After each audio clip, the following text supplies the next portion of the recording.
आपल्या समोर पैलवान आहे, त्या पैलवानाचं नाव आहे पप्पू काळभोर. कुठे कुठे कुस्त्या खेळला तुम्ही?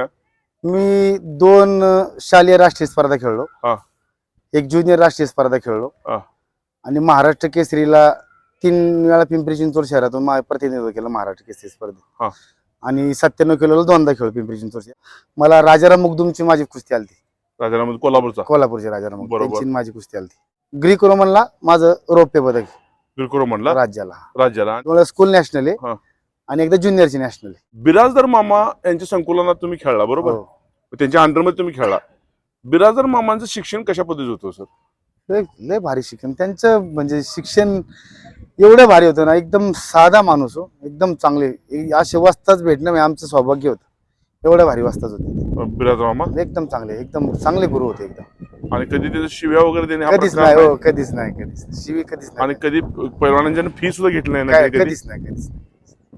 फार मोठी गोष्ट आहे. मी बिराजदार मामांचं नाव ह्यासाठी घेतोय असतात की त्यांच्या अंडरमध्ये शिकलेली भरपूर पैलवान आहेत आणि त्यांना खरंच फार मोठं योगदान आहे त्यांचं कुस्ती क्षेत्रासाठी. त्याबद्दल मी सुद्धा त्यांना एक श्रद्धांजली वाहतो.